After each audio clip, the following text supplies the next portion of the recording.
अस्सलामुअलैकुम to all of you. कैसे हैं आप सब?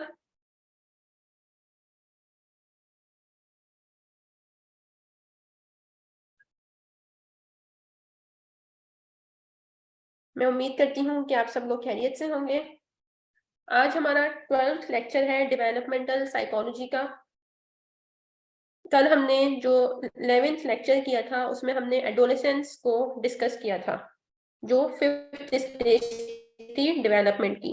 आज हमारा 12th लेक्चर है जिसमें हम 2 स्टेजेस को आज इंशाल्लाह कवर करेंगे, जिसमें अर्ली एडल्टहुड और मिडिल एडल्टहुड को डिस्कस किया जाएगा, जो कि है स्टेज 6, जिसको अर्ली एडल्टहुड कहा जाता है और इसको हम यंग एडल्टहुड भी कहते हैं। इसके बाद है स्टेज 7, जिसको मिडिल एडल्टहुड कहा जाता है। मैं खैरियत से हूँ अल्हम्दुलिल्लाह। आप कैसे?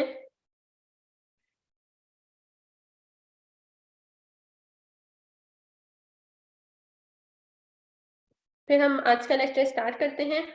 सबसे पहले हम अर्ली एडल्टहुड या जिसको यंग एडल्टहुड भी कहा जाता है उसको स्टडी करते हैं।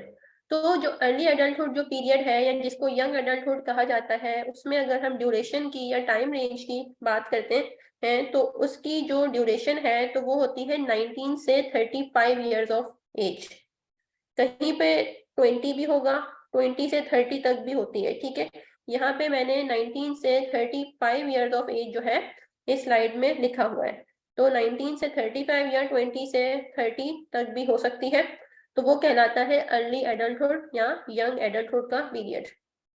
अब हम देखेंगे कि इस पीरियड में या इस स्टेज में कौन कौन सी चेंजेस जो है वो हो रही होती हैं। सबसे पहले हम फिजिकल डेवलपमेंट की बात करते हैं कि अर्ली एडल्टहुड या यंग एडल्टहुड में फिजिकल जो डेवलपमेंट है या फिजिकल कौन कौन से चेंजेस हो रहे होते हैं। तो जो यंग एडल्ट यानी कि ये जो पीरियड है, इसको जो है वो पीक ईयर्स के नाम से जाना जाता है, ठीक है। यानी कि इसमें जो हमारी फिजिकल डेवलपमेंट है वो एक कंप्लीट हो चुकी होती है। जैसे हमने बिल्कुल स्टार्टिंग में बात की थी जब हम प्रीनेटल स्टेज अर्ली चाइल्डहुड को डिस्कस कर रहे थे, इन्फेंसी की जो स्टेज थी, उसमें क्या होता है कि अभी डेवलपमेंट हो रही होती है, आपके सेंसेस डेवलप हो रहे होते हैं, हमारी जो फिजिकल ग्रोथ है वो हो रही होती है, हमारी हाइट बढ़ रही होती है, वेट भी इंक्रीज हो रहा होता है, और जो हमारा फेस का जो स्ट्रक्चर है उसमें भी चेंजेस आ रहे होते हैं। तो जो यंग एडल्टहुड या अर्ली एडल्टहुड एक ऐसी स्टेज होती है या ये एक ऐसा पीरियड है जहाँ पे हमारी फिजिकल डेवलपमेंट, हम ये कह सकते हैं कि यहाँ पे हमारी फिजिकल डेवलपमेंट जो है वो कंप्लीट हो जाती है। जैसे हमने कहा था कि ग्रोथ और डेवलपमेंट में क्या डिफरेंस होता है कि जो ग्रोथ है वो हमारी एक टाइम पे आके स्टॉप हो जाती है। तो ये वो पीरियड होता है जब आपकी ग्रोथ जो है वो स्टॉप हो जाती है। तो अर्ली एडल्टहुड और यंग एडल्टहुड में जो हमारी फिजिकल डेवलपमेंट है वो पीक पे पहुंच चुकी होती है, यानी कि अब इसके बाद क्या होगा कि जो हमारी चेंजेस आएंगी हमारी बॉडी में, ठीक है। ऐसा नहीं है कि आपकी बॉडी में अब चेंजेस ही नहीं आएंगी, चेंजेस जरूर आएंगी आपकी बॉडी में, लेकिन अब जो है क्या हो रहा है, अब चेंजेस आपकी मतलब अब डिक्रीज हो रही है, हर चीज में जो है वो कमी हो रही है। आपकी जो सेंसेस वगैरह हैं या आपके जो इंटरनल बॉडी स्ट्रक्चर होंगे वो आगे जाके लेट एडल्टहुड में जाके अब ये जो है वो कम होना या इनमें डिक्रीज होना स्टार्ट हो जाता है। लेकिन क्योंकि अभी हम जो है वो यंग एडल्टहुड की बात कर रहे हैं, अर्ली एडल्टहुड की बात कर रहे हैं, तो इस पूरी स्टेज में यानी कि 19 से लेके 35 ईयर्स तक जो एज होती है, इसमें हमारी जो फंक्शनिंग है वो पीक पे होती है। इस वक्त जो इंडिविजुअल है वो एक्टिव होगा, फिजिकली भी एक्टिव होता है, कॉग्निटिवली भी एक्टिव होता है, यानी कि हर एस्पेक्ट से अगर हम देखें तो वो एक्टिव है, एनर्जेटिक होता है। Young adults experience excellent health, vigour and physical functioning. इस वक्त आपकी इस स्टेज में हमारी जो हेल्थ है वो भी एक्सीलेंट होगी, यानी कि पीक पे होती है। हमारी फिजिकल फंक्शनिंग, जो हमारी जो बॉडी की फंक्शनिंग है, हमारी जो मोटर कोऑर्डिनेशन है, हमारी मस्क्यूलर मूवमेंट, वो भी जो है वो एक्सीलेंट होती है इस स्टेज में, यानी कि पीक पे होती हैं। Young adults have not yet been subjected to age-related physical deterioration such as wrinkles, weakened body system and reduced lung and heart capacities. इसके अलावा इस एज में क्या है, जो एज रिलेटेड जो फिजिकल प्रॉब्लम्स होती हैं, फिजिकल डेटोरेशन होती हैं, वो भी इस वक्त आपकी नहीं होती हैं। लाइक रिंकल्स जो है इस स्टेज में रिंकल्स नहीं होंगे, ठीक है। रिंकल्स जब आप नेक्स्ट स्टेज में जाते हो, जब आप मिडिल एडल्टहुड में जाते हो, फिर जो है वो रिंकल्स जो है वो भी आपकी फिजिक में शामिल हो जाते हैं। इसके अलावा हमारी बॉडी जो है वो वीकेंड नहीं होती, ठीक है, हमारी जो बॉडी की फंक्शनिंग है वो एक्टिव होती है, एनर्जेटिक होते हैं हम। इसके अलावा हार्ट और लंग कैपेसिटीज भी रिड्यूस नहीं होती। एक तरह से हमारी जो इंटरनल ऑर्गन्स हैं वो भी इस टाइम पर इस स्टेज में अपनी पीक फंक्शनिंग में होते हैं, अपनी 100% फंक्शनिंग परफॉर्म कर रहे होते हैं। Their strength, coordination, reaction time, sensation, जिसमें साइट, हियरिंग, टेस्ट, स्मेल और टच, ये आपके जो सेंसेस हैं, जो हमारी फाइन मोटर स्किल्स हैं, जो हमारी सेक्सुअल एक्टिविटीज होती हैं या जो सेक्सुअल रिस्पॉन्सेज है वो भी इस स्टेज में जो है वो मैक्सिमम होते हैं, पीक पर होते हैं। Adults in their 20s and 30s set many goals that they intend to accomplish. Young adulthood is a time when nothing seems impossible. With the right attitude and enough persistence and energy, anything can be achieved. ये आपकी एक ऐसी stage होती है जहाँ पे हर adult जो है, ठीक है, क्योंकि हम अब एडल्टहुड में आ गए हैं, ठीक है, एडल्टहुड की स्टेज हम डिस्कस कर रहे हैं, उसको स्टडी कर रहे हैं, तो यहाँ पे हम एडल्ट प्रोनाउंस करेंगे कि अब यहाँ पे हम उस बंदे को, इंडिविजुअल को एडल्ट कहेंगे, ठीक है। अब जो यंग एडल्ट होता है ये वो स्टेज है 20 या 30s की जो एज है, जब इसमें बंदा आ जाता है, तो इन 19 से लेके 35 तक की जो एज होती है, इसमें क्योंकि हम फिजिकली हर तरह से हम एक्टिव होते हैं, हम एनर्जेटिक होते हैं, तो हमारे लिए कुछ भी करना इम्पॉसिबल नहीं होता इस एज में, क्योंकि हम फिजिकली भी जो है वो एक्टिव होते हैं, ठीक है, एनर्जेटिक हैं, मेंटली भी अगर हम देखें तो हम एनर्जेटिक होते हैं, अगर हमारा राइट एटीट्यूड हो। अच्छा, यहाँ पे अगर हम देखते हैं तो मेंटली अगर हम बात करें तो आजकल जो यंग एडल्ट्स हैं उनमें भी अच्छे खासे जो है वो प्रॉब्लम्स होते हैं, जैसे बहुत सारे लोग जो है वो डिप्रेशन, स्ट्रेस बहुत आजकल कॉमन है, डिप्रेशन जो है वो बहुत ज्यादा कॉमन है, एंजाइटी हो सकती है। तो इसके पीछे जो है फिर वो देखा जाएगा कि चाइल्डहुड कोई ऐसा एक्सपीरियंस तो नहीं था, ठीक है, यहाँ पे हेरिडिटी में चीज शामिल तो नहीं थी, या कोई ऐसा ट्रॉमा गुजरा हो या कोई एक्सीडेंट वगैरह उसकी वजह से अगर आपके कोई ब्रेन वगैरह में कोई डैमेज वगैरह हुआ हो तो उसकी वजह से यहाँ प्रॉब्लम्स आ सकती हैं। ये अभी हम आगे हेल्थ इश्यूज में डिस्कस करेंगे कि कौन कौन से हेल्थ इश्यूज जो है वो इस एज में हो रहे होते हैं। लेकिन अगर हम जनरली बात करें तो जो एडल्ट्स हैं इस एज में जो है उनके लिए कुछ भी इम्पॉसिबल नहीं होता, क्योंकि वो हर तरह से एक्टिव होते हैं, तो वो कोई भी काम जो है वो कर सकते हैं इस एज में, जितने वो रिस्क लेना चाहे, ठीक है, जितने वो गोल सेट करते हैं तो उसके लिए अगर वो रिस्क भी लेते हैं तो उनके लिए वो इतना जो है वो मुश्किल, या हम कहेंगे कि उनके लिए उसको कोप अप करना इतना मुश्किल इस एज में नहीं होता। इसके बाद आता है the most common health problems. अगर हम हेल्थ की बात करें तो इसमें होता है एर्थराइटिस होता है, एस्थीमा हो सकता है, डायबिटीज हो सकती है, डिप्रेशन भी इस एज में कॉमन हो सकता है। इसके अलावा कुछ और मेंटल प्रॉब्लम्स जैसे कि हाइपरटेंशन आ जाता है, एंजाइटी आ जाता है, जो हमारे डीएसएम में जो हम डिसऑर्डर्स पढ़ते हैं, ओसीडी हो गया, पीटीएसडी हो गया, तो ये जो डिसऑर्डर्स हैं ये भी इस एज में एक इंडिविजुअल या एक एडल्ट जो है वो फेस कर सकता है।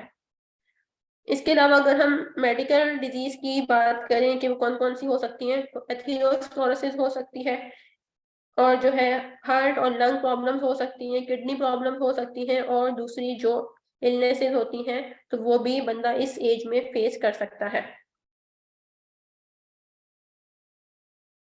अगर हम डिसेबिलिटीज की बात करें तो डिसेबिलिटीज किसको कहा जाता है कि अगर आपकी बॉडी में कोई फिजिकल डिफेक्ट है, जैसे आपका कोई ऑर्गन जो है वो काम नहीं कर रहा, या कोई आपका ऑर्गन जो है स्टार्टिंग से ही, बर्थ से ही एक बंदे में जो है उसका ऑर्गन एब्सेंट है, या उसकी फिजिकल जो एक्टिविटी है, जो फिजिकल फंक्शनिंग है उसमें चेंज आ रहा है, या वो डिफेक्टेड है, उसमें डिफिकल्टी है, तो उसकी वजह से अगर उसकी डेली लिविंग डिस्टर्ब हो रही है, जैसे किसी का अगर एक हाथ ना हो या किसी की जो है वो एक टांग जो है वो नहीं होती, व्हील चेयर पे होते हैं, तो उनके लिए जो उनकी डेली लाइफ में जो डिस्टर्बेंसेस आ रही होती हैं, जो डिफिकल्टीज उनको हो रही होती हैं, तो वो आ जाती हैं डिसेबिलिटीज में, तो वो भी इस एज में हो सकती हैं। अब ये जो डिसेबिलिटीज है ये आपकी बर्थ से भी हो सकती हैं, ठीक है, यानी कि बर्थ से ही अगर बच्चा है तो उसमें हो सकता है कि कोई सेंस मौजूद ना हो, अच्छे से उसकी डेवलपमेंट नहीं होती, जैसे कोई बच्चे जो है वो अगर ब्लाइंड हो या कोई डीफ हो सकता है, तो इस तरह ये डिसेबिलिटीज जो है वो फ्रॉम बर्थ भी प्रेजेंट हो सकती हैं, इसके अलावा कोई डिजीज या कोई इंजरी होती है, ठीक है, अगर कोई एक्सीडेंट वगैरह हो जाता है बंदे का, तो उसके रिजल्ट में भी बंदे के अंदर जो है वो कुछ डिसेबिलिटीज या उसके कोई फिजिकल बॉडी का जो पार्ट है वो डैमेज हो सकता है, जिसकी वजह से फिर उसको अपनी जो डेली लाइफ है उसकी डिस्टर्ब होती है। और जो डिसेबिलिटीज हैं ये आगे जाके भी डेवलप हो सकती हैं। जैसे अगर हो सकता है कि उसकी जीन में मौजूद हो, तो आगे जाके जो है ये चीज एक्सप्रेस हो। A physical disability, for example, may be the absence of a vital organ from birth, deafness that develops in childhood, a spinal cord injury from a motorcycle accident, or a chronic condition like multiple sclerosis. तो ये कुछ जो है वो disease है जो कि एक इंडिविजुअल या एक एडल्ट जो है वो फेस कर सकता है। अगर हम मोस्ट कॉमन फिजिकल डिसेबिलिटीज की बात करें तो वो सेरिब्रल पाल्सी है, ब्लाइंडनेस है, डीपनेस है, स्पाइनल कॉर्ड इंजरीज है, ठीक है, और number of chronic mental conditions हो सकती हैं, जैसे कि डायबिटीज हो गया, एस्थीमा हो सकता है। सेरिब्रल पाल्सी यहाँ लिखा हुआ है, सेरिब्रल पाल्सी हम कहते हैं कि जब आपके ब्रेन में कोई डैमेज होता है, ठीक है, आपका ब्रेन का कोई एरिया जब डिफेक्ट हो जाता है या कोई ब्रेन रीजन उसमें कोई डिफेक्ट होता है या उसके कोई सेल वगैरह की डेथ हुई हुई है अगर, तो फिर उसके रिजल्ट में क्या है, आपकी जो मोटर मूवमेंट होती है वो डिस्टर्ब होती है। आपकी जैसे अगर हम बॉडी की जो मस्क्यूलर मूवमेंट है, जो आपकी स्केलेटन मूवमेंट होती है वो आपकी डिस्टर्ब होती है, उसको कहा जाता है सेरिब्रल पाल्सी। तो वो भी जो है इस एज में एक जो एडल्ट है वो फेस कर सकता है। साइकेट्रिक डिसेबिलिटीज भी इस एज में हो सकती हैं, ठीक है। मेंटल इलनेस है, जैसे मैंने आपको पहले बताया कि डिप्रेशन हो सकता है, एंजाइटी है, पीटीएसडी हो सकता है। तो ये डिसऑर्डर्स भी जो है वो कॉमनली आजकल अगर हम देखें तो आजकल बहुत ज्यादा कॉमन है। स्ट्रेस बहुत कॉमन है, डिप्रेशन भी जो है अगर हम देखें तो वो भी काफी लोगों में मौजूद है।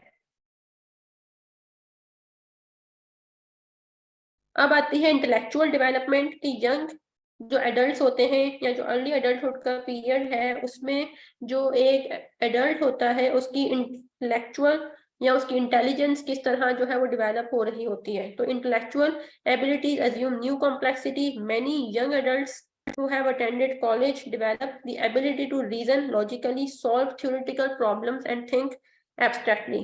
अच्छा, अब ये अगर हम इंटेलेक्चुअल डेवलपमेंट की बात करते हैं ओवरऑल के इंटेलेक्चुअल डेवलपमेंट क्या होती है यंग एडल्ट्स के अंदर, तो जो पियाजे की जो लास्ट स्टेज है फॉर्मल ऑपरेशनल स्टेज, जो एडल्ट होता है वो इस एज में इस जो फॉर्मल ऑपरेशनल स्टेज है उसमें एंटर होता है, ठीक है, उसकी फॉर्मल ऑपरेशनल स्टेज होती है।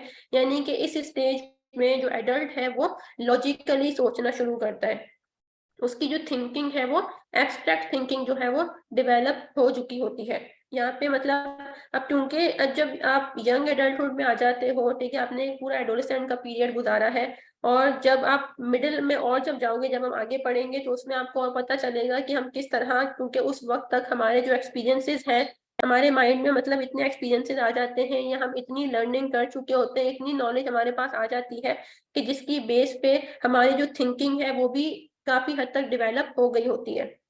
जैसे अगर मैं अपनी बात करूं तो जैसे अगर हम अभी हैं तो हम हमारा जो है वो यंग एडल्टहुड का पीरियड है, तो इस एज में जो है काफी मतलब जो इडियम्स होते हैं, ठीक है, जैसे कि मुझे भी कुछ 3-4 ऐसे इडियम्स हैं जो मुझे अपनी पहले जो लाइफ थी उसमें सिर्फ मैं सुनती थी, ठीक है, उस पर मेरा इतना गौर फिक्र नहीं था कि वो उस चीज के पीछे या वो इडियम जो बंदा कह रहा है इसका कोई मीनिंग भी होता है, ठीक है। इसको अगर हम कहें कि आपको पता तो होता है, ठीक है, जैसे अगर आप वो इडियम किसी बच्चे से पूछते हो तो उसको वो कहेगा तो कि हाँ सुना हुआ है, जैसे ड्रामों में भी सुना होता है, लेकिन अगर आप उसकी अंडरस्टैंडिंग की बात करो, आपको उसकी समझ है या नहीं, तो मैं ये कह सकती हूँ कि हाँ अब कोई 2-3 ऐसे इडियम्स हैं जो मुझे मतलब आप ये कह लें कि पहले मुझे आज तक समझ नहीं आए थे, लेकिन इस एज में जो है मुझे उसकी एक प्रैक्टिकल जो अंडरस्टैंडिंग होती है ना, जैसे प्रैक्टिकली आप कह लो कि हाँ उसका एक्सपीरियंस है, उसकी जो समझ है वो मुझे अब आई है।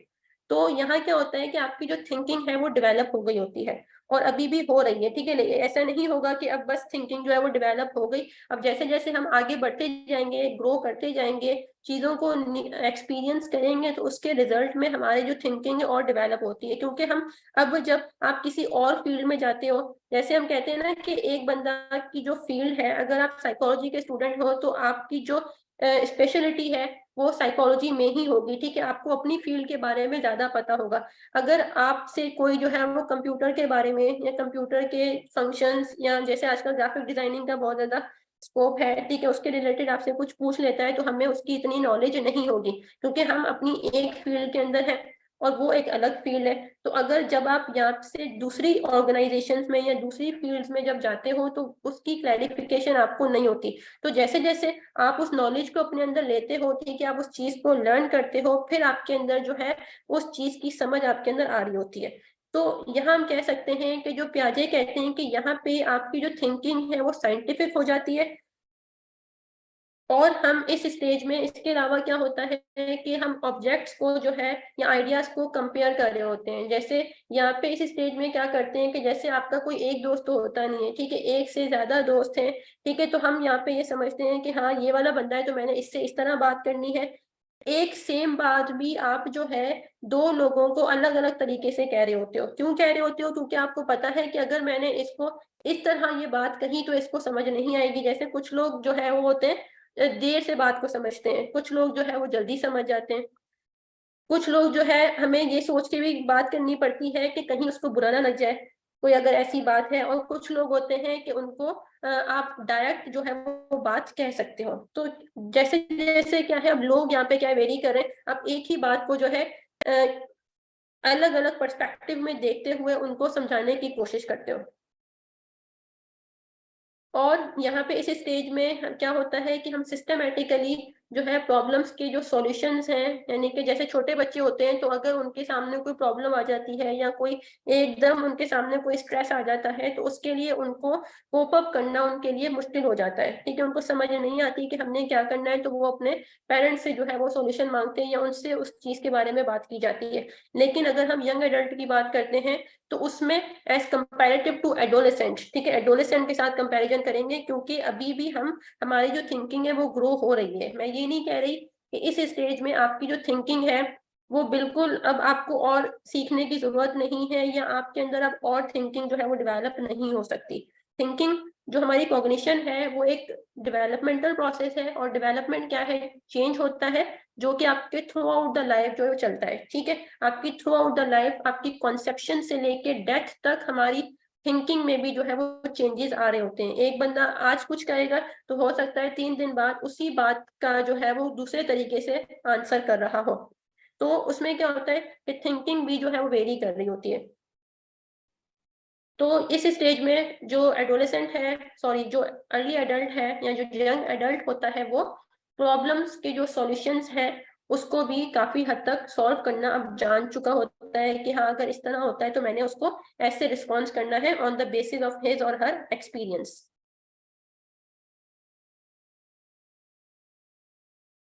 इसके बाद आती है साइको सोशल डेवलपमेंट।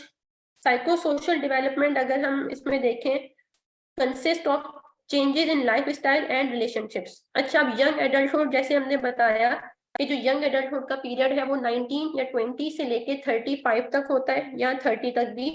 कोई कहीं कहीं जो है आपको 30 भी मिलेगा, कहीं आपको 35 भी मिल सकता है। तो अब जो एडल्टहुड का ये जो पीरियड है, अर्ली एडल्टहुड या यंग एडल्टहुड जिसको हम कहते हैं, इसमें क्या होता है कि अगर साइको सोशल डेवलपमेंट की बात करें तो वो आपके लाइफ स्टाइल और आपके रिलेशनशिप्स पे बेस कर रही होती है। इसमें क्या है कि आपका लाइफ स्टाइल जो है उसमें चेंजेस आ रही होती हैं, आपके रिलेशनशिप्स में चेंजेस आ रही होती हैं। अच्छा, क्योंकि ये 20 से लेके 30 तक की हम रेंज अभी अगर हम बात करें तो 20 से लेके 30 आप समझे, तो इसमें क्या है कि अब आप कॉलेज से निकल जाते हो, ठीक है, आप यूनिवर्सिटी में आ गए हो। तो इसमें जो एक इंडिविजुअल है, हो सकता है कि एक बंदा होता है इस एज में जो है अब हमारी रिस्पॉन्सिबिलिटी भी जो है वो बढ़ना स्टार्ट हो जाती है, ठीक है। अब जब बंदा कॉलेज तक तो चलो चलता है कि हाँ कैरियर का इतना उनको नहीं होता जब तक वो कॉलेज में है, ठीक है, लेकिन जैसे ही अब वो कॉलेज से निकलता है, इंटर पास करता है, तो उसके बाद अब उसके ऊपर एक तरह से एक रिस्पॉन्सिबिलिटी आ जाती है या एक रोल कह लें कि वो आ जाता है कि अब हमने अपना कैरियर के ऊपर फोकस करना है कि अब हमने किस फील्ड में जाना है, ठीक है। यानी कि हम यहाँ कह सकते हैं कि थोड़ी रिस्पॉन्सिबिलिटीज जो है आपकी अर्ली एडल्टहुड में थोड़ी इंक्रीज हो जाती हैं। यहाँ पे आपके रिलेशनशिप चेंज होते हैं। कैसे रिलेशनशिप चेंज होते हैं? जैसे कुछ लोग होते हैं, ठीक है, जैसे अगर हम फीमेल्स की बात करें तो उनकी जो है वो शादियां हो जाती हैं, ठीक है, इस एज में। तो उसकी वजह से जो उनके लॉन्ग टर्म रिलेशनशिप जो बनते हैं, ठीक है, इसके अलावा अगर हम जो है वो बॉयज की बात करते हैं या फीमेल्स की बात करते हैं, तो अगर वो किसी पढ़ने के लिए बाहर जा रहा है कोई बच्चा, ठीक है, कोई अडल्ट जो है वो पढ़ने के लिए जा रहा है या किसी की शादियां वगैरह हो जाती हैं, तो उसकी वजह से उनके जो रिलेशनशिप्स में जो चेंज आ रहा है, तो वो भी इसी में आ रहा होता है, ठीक है, उसका लाइफ स्टाइल बनने का जो है वो चेंज हो रहा होता है। Much psychosocial development occurring during this period is in conjunction with significant life changes such as leaving home. यहाँ पे आप अपने घर को भी छोड़ सकते हो, ठीक है, अगर किसी पर्पस के लिए जा रहे हो, कोई जॉब वगैरह है, अब्रॉड में जाके जॉब करनी है आपने, या पढ़ने के लिए जा रहे हो, तो उसके लिए हो सकता है। Finding a long term relationship, जिसमें आपकी मैरिज आ जाती है, बिगिनिंग अ कैरियर और स्टार्टिंग अ फैमिली, और जो है इस एज में जो फैमिली है वो भी उसकी भी जो एक इनिशिएट है वो भी हो सकता है। बहुत सारे लोग जो है मतलब इस स्टेज में फैमिली डेवलपमेंट भी स्टार्ट हो जाती है, तो वो साइको सोशल डेवलपमेंट में आ जाती है, यंग एडल्टहुड या अर्ली एडल्टहुड जिसको कहते हैं। इसके बाद adults socially progress from age related peer groups to people with similar interest. अच्छा, अब इस स्टेज में क्या होता है कि जो अर्ली एडल्ट या जो यंग एडल्ट होते हैं वो एज रिलेटेड, एक तो होता है ना कि जब आप कॉलेज में हो या आप स्कूल में होते हो, जब स्कूल लाइफ है या कॉलेज लाइफ है, उस वक्त आपके जो एज रिलेटेड पेयर्स होते हैं, ठीक है, वो भी आपके फ्रेंड्स होते हैं, ठीक है, आप उनके साथ जो है वो अपना जो भी एक तरह से सोशल नेटवर्किंग उनके साथ होती है। लेकिन जैसे जैसे आप अर्ली अडल्टहुड में आते हो तो आपके उन लोगों से वाबस्तगी जो है वो ज्यादा हो जाती है जिनका जो है आपके इंटरेस्ट से रिलेटेड इंटरेस्ट होगा। जैसे अगर हम बात करें तो जो साइकोलॉजिस्ट हैं, जैसे अगर हम अभी साइकोलॉजी के स्टूडेंट्स हैं, ठीक है, तो हम जो है उन लोगों से अपने नेटवर्किंग करेंगे या सोशल नेटवर्क उनके साथ बनाना पसंद करेंगे, सोशली उनके साथ बैठना पसंद करते हैं जो कि जिनके हमारे सिमिलर इंटरेस्ट हों। जैसे मेरे साथ अगर है तो वो भी साइकोलॉजी का ही स्टूडेंट हो, तो ये भी चीज जो है इसमें कॉमन हो जाती है, यानी कि इसमें एज रिलेशन के बजाय यहाँ पे बंदा जो है वो सिमिलर अपने इंटरेस्ट को देखता है, ठीक है, अपने गोल को देखते हुए जो है यहाँ पे अपनी सोशल नेटवर्किंग को कर रहा होता है। They think about career in this stage. Most people marry, most become parents. Most of the people prefer singlehood over marriage in this age. इसके अलावा अगर हम देखें तो जो ज्यादातर जो लोग हैं इस एज में सिंगलहुड को जो है वो प्रेफर कर रहे होते हैं ओवर मैरिज, ठीक है, बहुत सारे लोग जो है वो शादी को पसंद नहीं करते, उनको लगता है कि फिर हम डिपेंडेंट हो जाएंगे, हमारी रिस्पॉन्सिबिलिटीज जो है वो बहुत ज्यादा बढ़ जाएंगी, हमें जो है फिर काफी चीजों को जो है वो देखना पड़ेगा, ठीक है, तो इस वजह से वो चाहते हैं कि हम इंडिपेंडेंट ही रहें, तो इस वजह से वो सिंगलहुड को प्रेफर कर रहे होते हैं इस एज में।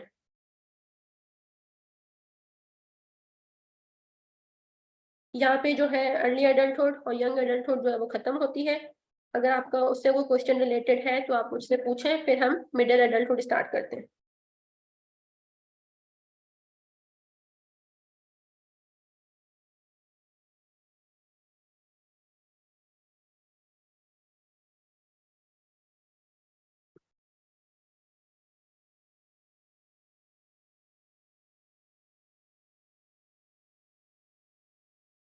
किसी का क्वेश्चन नहीं है?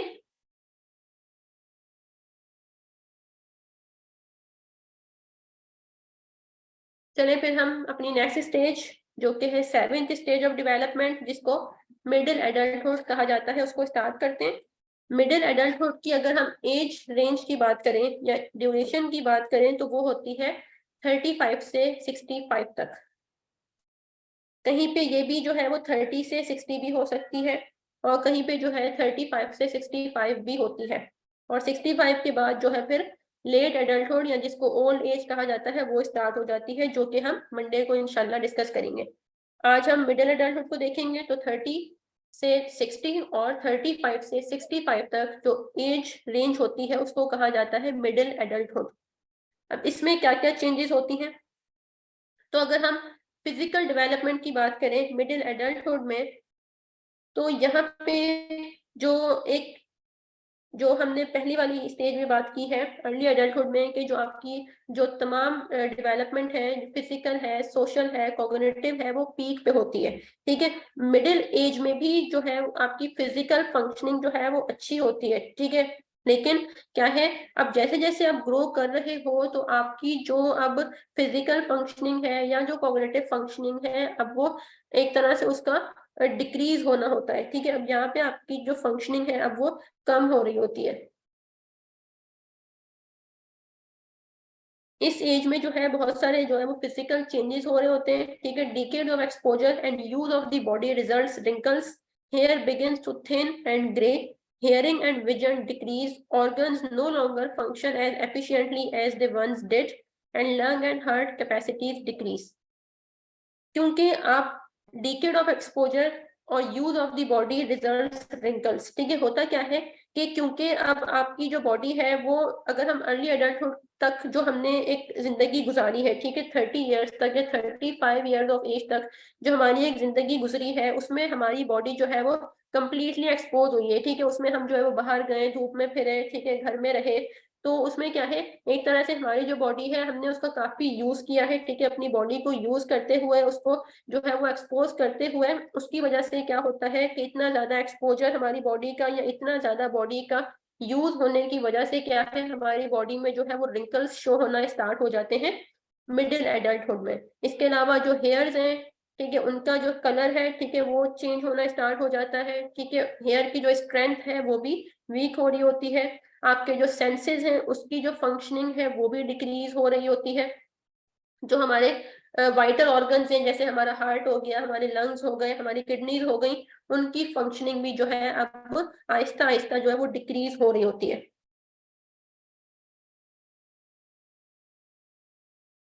Other changes include decreases in strength, coordination, reaction time, sensation and fine motor skills. हमारी जो मोटर स्किल्स होती हैं, जिसमें आपकी ग्रॉस मोटर स्किल्स भी आ जाती हैं, हमारी फाइन मोटर स्किल्स भी आ जाती हैं, उनमें भी डिक्रीज हो रहा होता है। हमारी जो बॉडी की एक स्ट्रेंथ थी, वो काम जो हम अर्ली एडल्टहुड में कर रहे थे, जब हम उस टाइम पे बहुत ज्यादा एक्टिव थे या बहुत ज़्यादा एनर्जेटिक थे, तो अब वो हमारी एनर्जी जो है वो क्या है, अब डिक्रीज़ हो गई है, ठीक है? अब मतलब हम कहते हैं ना कि इस एज में जो इंडिविजुअल है उसका किसी भी काम को करने का जो है वो दिल नहीं कर रहा होता, ठीक है? वो नहीं चाहता कि मैं कुछ जो है वो कुछ करूँ, वो बहुत ज़्यादा वीक महसूस कर रहा होता है, उसको लगता है, वो कहता है कि मैं जो है वो बस अब सोता रहूँ, ठीक है? मेरा कोई काम करने को जो है वो दिल नहीं कर रहा होता। तो ये चीज़ जो है वो इस एज में स्टार्ट हो जाती है, क्योंकि आपकी जो फंक्शनिंग होती है वो वीक हो रही होती है। इसके अलावा अगर हम फिजिकल डेवलपमेंट की बात करते हैं मिडिल एडल्टहुड में, तो इसमें जो मीनोपॉज है वुमेन में, उसका ऑनसेट हो जाता है, और मैन के अंदर एंड्रोपॉज जो है उसका ऑनसेट जो है वो हो जाता है। और मतलब मीनोपॉज और एंड्रोपॉज ही ये वो फैक्टर्स हैं, या कह लें कि मेजर कॉजेज हैं, जिसकी वजह से जो एक इंडिविजुअल था, ठीक है, जो एक जवानी है, मतलब वो क्या है, अब ओल्ड एडल्टहुड में जो है वो तब्दील हो रही होती है, ठीक है? इसी वजह से जो है बंदा जो है वो वीक अपने आप को जो महसूस कर रहा होता है, ठीक है, उसके अंदर वीकनेस आ जाती है, क्योंकि फिर इस स्टेज में क्या है, आपके हार्मोन्स के अंदर चेंजेस होना स्टार्ट होते हैं। जैसे हमने कल जो है वो डिस्कस किया था एडोलेसेंट के अंदर कि फिजिकल डेवलपमेंट में, कि उस टाइम पे जो है उसमें प्यूबर्टी का ऑनसेट होता है, ठीक है? जब एडोलेसेंट में क्या है, at the age of 12 in girls, और 13 और 14 जो है बॉयज में जो है प्यूबर्टी का ऑनसेट होता है। तो अब जो है मिडिल एडल्टहुड में क्या है, अब वो जो प्यूबर्टी है वो खत्म होती है, और वुमेन के अंदर जो है मीनोपॉज होता है, और मैन के अंदर जो है एंड्रोपॉज जो है उसका ऑनसेट होता है, जिसकी वजह से यानी कि फिर यहाँ पे क्या हुआ, जो न्यूरो में उस वक्त एडोलेसेंट एज में जो चेंजेस आए थे, जिसकी वजह से प्यूबर्टी कॉज हुई थी, अब उन्हीं न्यूरो की जो उस टाइम पे न्यूरोट्रांसमीटर्स इंक्रीज हुए थे, अब वो न्यूरोट्रांसमीटर्स क्या है, अब वापस से डिक्रीज हो रहे हैं, जिसकी वजह से वुमेन जो है वो मीनोपॉज और मैन जो है वो एंड्रोपॉज एक्सपीरियंस करता है। और इन्हीं हॉर्मोन्स के चेंजेस की वजह से जो है ये जो सिम्टम्स हैं फिजिकल और मेंटल सिम्टम्स जो है उनके अंदर वो एक्सपीरियंस कर रहे होते हैं, वो वीकनेसेस एक्सपीरियंस कर रहे होते हैं। अगर हम फीमेल्स में बात करें तो फीमेल्स में क्या होता है, menopause gives rise to uncomfortable symptoms such as headache, irritability, dizziness and swelling in parts of the body. Post menopausal women frequently report improved sexual enjoyment and desire. Females में क्या होता है, मीनोपॉज के result में, menopause हम कहते हैं कि जब आपके अंदर जो पीरियड्स हैं, ठीक है, वो स्टॉप हो जाए, ठीक है, मेंस्ट्रुएशन का स्टॉप हो जाना, दैट वी कॉल मीनोपॉज। ये कब होता है? अगर हम एवरेज बात करें तो 50s तक की जो एज है उसमें फीमेल्स जो है वो मीनोपॉज एक्सपीरियंस करती हैं। ठीक है, अगर 12 मंथ तक कंटिन्यूअसली पीरियड्स स्टॉप है तो अब हम कह सकते हैं कि उस फीमेल में जो है वो मीनोपॉज जो है वो हो चुका है। ठीक है, मीनोपॉज के रिजल्ट में फीमेल कौन कौन से सिम्टम एक्सपीरियंस कर रही होती है? उसमें हेडेक हो सकता है, इरिटेबिलिटी हो सकती है, डिजीनेस हो सकती है, उसकी जो बॉडी पार्ट्स है उसमें स्वेलिंग हो सकती है। और इसके अलावा मीनोपॉज के बाद जो फीमेल्स हैं, ठीक है, जो मोस्ट ऑफ द वुमेन हैं, वो जो सेक्सुअल एक्टिविटीज होती हैं उनमें उनको प्लेजर या एक इंजॉयमेंट जो है वो उनको एक्सपीरियंस हो रही होती है या वो फील कर रही होती हैं। इसके अलावा अगर हम बात करें मेल्स के अंदर जो है मीनोपॉज किसको कहा जाता है? ठीक है, मेल्स के अंदर जो मीनोपॉज है उसको हम मैन मीनोपॉज भी कहते हैं, उसको एंड्रोपॉज भी कहा जाता है। ठीक है, मेल मीनोपॉज या एंड्रोपॉज दोनों एक ही बात है। मेल्स में अब ये एंड्रोपॉज होता कैसे? Testosterone production lessens. ठीक है, होता क्या है कि जब हमने एडोलेसेंट की बात की थी कि जब मेल्स के अंदर टेस्टोस्टेरोन हार्मोन जो है उसकी क्वांटिटी या उसकी प्रोडक्शन जब इंक्रीज होती है, उसके रिजल्ट में जो है वो उसके अंदर मेल में प्यूबर्टी का ऑनसेट होता है।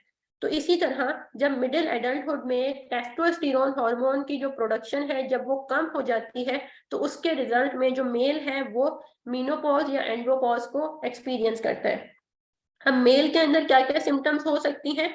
इसकी तो वीकनेस हो सकती है, पुअर एपेटाइट हो सकता है, inability to focus on specific task for extended period. ठीक है, अब यहाँ पे मेल्स जो है उनका किसी भी टास्क में जो है वो फोकस नहीं लग रहा होता।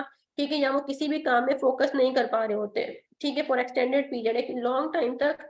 अब उनका जैसे वो जॉब करते हैं तो उनका जो है उस चीज पे फोकस जो है वो कम हो रहा होता है, या उनका अब दिल नहीं करता कोई भी काम करने को।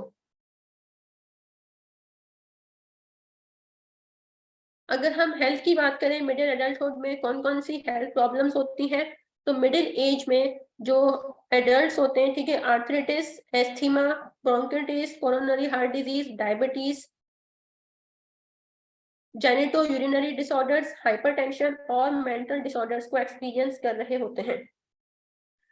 आर्थराइटिस आपका जो है वो बोन से रिलेटेड होता है, एस्थीमा हमारी ब्रीदिंग से रिलेटेड है, ब्रोंकाइटिस हम कहते हैं कि जो आपके लंग्स के अंदर अगर कोई प्रॉब्लम हो जाता है, कोरोनरी हार्ट डिजीज हमारी हार्ट से रिलेटेड डिजीज होती है, डायबिटीज हो गया, उसके बाद जेनिटो यूरिनरी डिसऑर्डर्स, ठीक है, जो हमारे जेनिटल्स से रिलेटेड जो डिसऑर्डर्स हो सकते हैं, ठीक है, वो भी जो है मिडिल एडल्टहुड में जो एडल्ट्स हैं वो एक्सपीरियंस कर सकते हैं। इसके अलावा हाइपरटेंशन और मेंटल डिसऑर्डर्स भी जो है वो एक्सपीरियंस कर रहे होते हैं एडल्ट्स।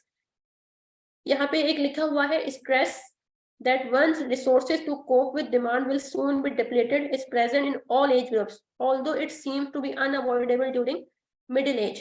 अच्छा, अब यहाँ पे स्ट्रेस जो है ना बहुत ज्यादा कॉमन होता है। ठीक है, एडल्टहुड में जो मिडिल एडल्टहुड है उसमें स्ट्रेस जो है वो बहुत कॉमन है। अगर हम कहें तो स्ट्रेस तो आपकी हर एज में ही, अगर हम आज के दौर की बात करें तो हर बंदा बंदा क्या, जब बच्चा भी जो है वो स्ट्रेस में मुब्तला है। लेकिन यहाँ पे ये लिखा हुआ है कि जब आप मिडिल एडल्टहुड में आ जाते हो, जब आपके पास इतनी रिसोर्सेज नहीं होती कि आप अपनी डेली लाइफ की जो डिमांड्स हैं उसको पूरी कर सको। जैसे अगर हम फाइनेंस की बात करें, जैसे आजकल इन्फ्लेशन बहुत ज्यादा हो गई है, तो अब जो मिडिल एडल्टहुड है, ठीक है, जो मिडिल एडल्ट है या इस एज का जो बंदा है उसको ज्यादा स्ट्रेस है इसकी वजह से। ठीक है, कि उसके पास रिसोर्सेज नहीं है कि वो अपनी डिमांड्स को किस तरह फुलफिल करे आज के इस दौर में। तो अब यहाँ पे इस एज में स्ट्रेस जो है वो बहुत ज्यादा कॉमन होता है। इस एज में आप स्ट्रेस को जो है वो अवॉइड करना थोड़ा मुश्किल है, मतलब यहाँ पे स्ट्रेस होता ही होगा। बाकी अगर हम स्टेजेस की बात करें तो उसमें अगर स्ट्रेस हो रहा है तो वो माइनर इश्यूज है, लेकिन यहाँ पे आपका जो अपनी डिमांड्स को, जो आपकी डेली लाइफ की जो डिमांड है, क्योंकि यहाँ पे अब उस बंदे के ऊपर रिस्पॉन्सिबिलिटीज बहुत ज्यादा है। ठीक है, उसका उसकी फैमिली है, उसके पेरेंट्स हैं, उसके बच्चे हैं, उसको अब उन तमाम चीजों को देख के चलना है, उसके पास रिस्पॉन्सिबिलिटीज है। अब उन रिस्पॉन्सिबिलिटीज को पूरा करने के लिए जो है अगर उसके पास रिसोर्सेज मौजूद नहीं है या उसके पास कोई काम वगैरह नहीं है तो अब उसको स्ट्रेस होगा। तो इस वजह से यहाँ जो स्ट्रेस है वो अनअवॉइडेबल होता है ड्यूरिंग मिडिल एज, लेकिन इसको ट्रीट किया जा सकता है। ठीक है, आप इसको जो है अगर उसकी जो रिसोर्सेज हैं, अगर उसको वो काम वगैरह मिल जाता है, वो फिर उसको जो है वो ट्रीटेबल है।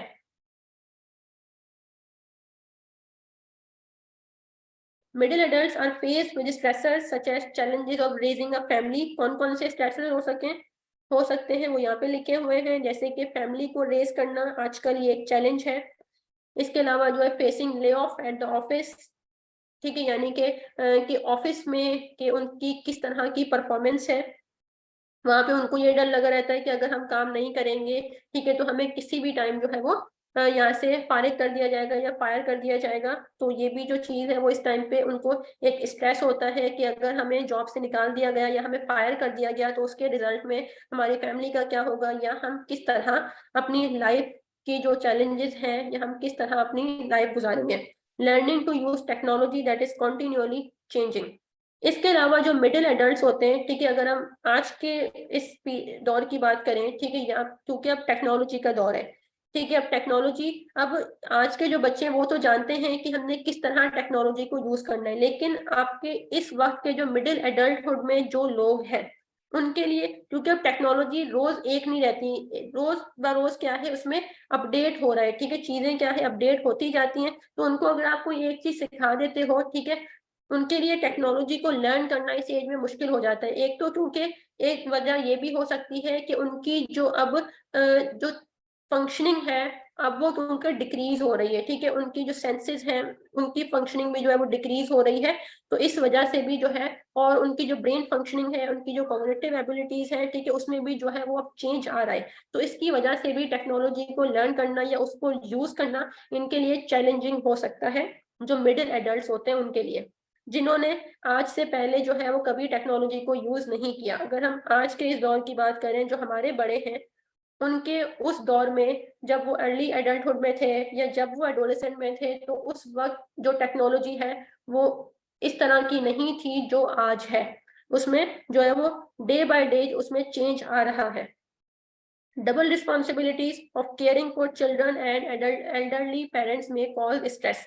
इसके अलावा क्या है, और क्या स्ट्रेस की वजह बन सकते हैं, उनकी रिस्पॉन्सिबिलिटीज बढ़ जाती हैं, ठीक है, यानी कि इसमें क्या होता है कि आपको अपने बच्चों को भी देखना होता है और जो उनके पेरेंट्स होते हैं वो भी जो है अब इन पे डिपेंड कर रहे होते हैं। जैसे क्योंकि अब उनके पेरेंट्स तो जाहिर सी बात है वो रिटायर हो गए, ठीक है, अब वो उनकी, क्योंकि अब वो लेट एडल्टहुड में चले गए, ठीक है, ओल्ड एज हो गई है, तो उनकी जो फंक्शनिंग है वो तो इनसे भी ज्यादा जो है वो पुअर हो सकती है, हो गई होती है। तो अब उन पे इस तरह से डबल रिस्पॉन्सिबिलिटीज जो आ जाती हैं, जिसकी वजह से इनके ऊपर और स्ट्रेस जो है वो हो सकता है। अब इंटेलेक्चुअल डेवलपमेंट की अगर हम बात करें कि मिडिल एडल्टहुड में जो इंटेलेक्चुअल डेवलपमेंट है वो किस तरह होती है इनकी, तो wisdom and practical problem solving skills are high, ability to solve novel problems declines. इस एज में क्या होता है कि अब क्योंकि एक्सपीरियंसेस बहुत ज्यादा हैं, ठीक है, मतलब एक तरह से वो अपनी जिंदगी जो है वो गुजार चुके हैं, ठीक है, अपना अर्ली एडल्टहुड या यंग एडल्टहुड जो है उस एज से अब वो निकल के आ गए हैं मिडिल एडल्टहुड में, यानी कि उनके पास एक्सपीरियंसेस बहुत ज्यादा है, उनके पास नॉलेज बहुत है, ठीक है, अब उनको एक तरह से किस तरह जो उनकी थिंकिंग है वो काफी जो है वो डेवलप हो गई है। अब उनको जो बातें हैं वो समझ आने लग जाती हैं, ठीक है, यहाँ पे बंदा जो है वो वाइज हो जाता है, ठीक है, जो प्रैक्टिकल लाइफ की जो प्रॉब्लम्स है उसको किस तरह कोप अप करना है या उनसे किस तरह डील करना है वो दूसरों को भी बता रहे होते हैं, ठीक है, जो अपने उनके बच्चे होते हैं उनको यहाँ पे पेरेंट्स जो है वो समझा रहे हैं, क्योंकि मिडिल एडल्टहुड में तो जो है वो हर बंदा जो है वो पेरेंट बन चुका होता है। तो अब यहाँ पे क्योंकि उनके अपने बच्चे होते हैं तो उनको भी जो है वो अब बता रहे होते हैं अपने एक्सपीरियंसेस की बेस पे कि ये आपने ऐसे करना है, ये ऐसे नहीं होगा। तो ये तमाम चीजें भी जो है इस स्टेज में कॉमन होती हैं। अगर हम थिंकिंग पैटर्न की बात करें, तो middle age adult thinking differs significantly from that of